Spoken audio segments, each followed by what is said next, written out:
A new poll came out this week from Axios that actually has some really bad news for Republican governors like Greg Abbott and Ron DeSantis and Asa Hutchinson and Tate Reeves from Mississippi. And this new poll found that 66% of Americans oppose statewide prohibition of local mask mandates, while only 33% favor them. 77% oppose efforts to withhold funding from school districts and local governments that implement mask mandates. This is the first public opinion poll that has come out on these specific issues, and it's telling us that voters are not happy with what these Republican governors down here in the South are doing. Now, that's a huge step forward.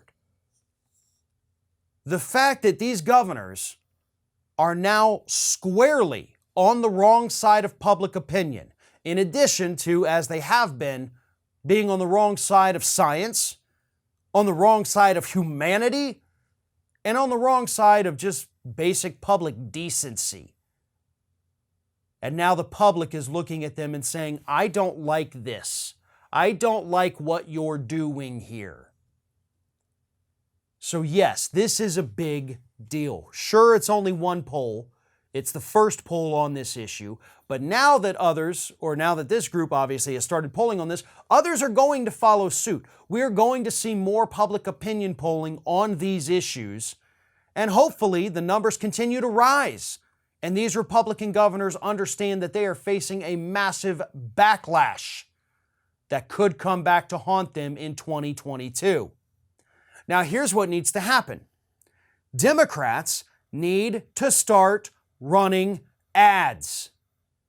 I already talked about in a segment this week the fact that Florida is averaging 50 kids a day going to the hospital with COVID-19. You have Texas Governor Greg Abbott, who himself has COVID, begging for more temporary FEMA morgues. You have Hutchinson in Arkansas saying, oh, I wish I hadn't signed a ban on mask mandates, but there's nothing I can do.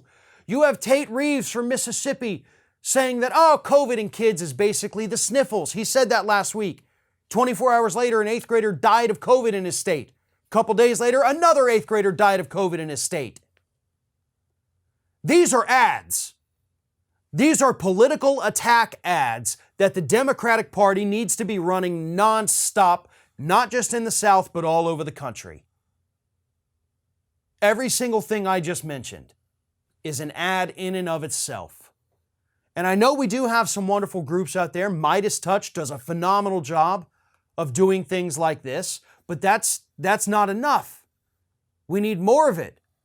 Or we need people to start donating money to them so they can run it nationally. But honestly, this is what the National Democratic Party should be doing. This is their job. We shouldn't have to rely on these outside groups, even though their work is great, again, but we shouldn't have to rely on them to do the work that the Democratic Party refuses to do. Get out there and start reminding the public of how horrible things are down here.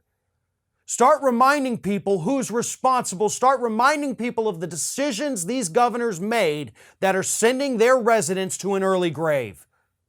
Well, I guess even before the early grave, sending them to a temporary FEMA morgue outside in a trailer. Remind people of that. I think that would be pretty damn powerful. If you can't get enough Ring of Fire, we encourage everyone to subscribe to our channel for fresh video content 7 days a week. And for even more from me, you can follow me on all social media outlets, Twitter, Facebook, and Instagram @FairandBalanced.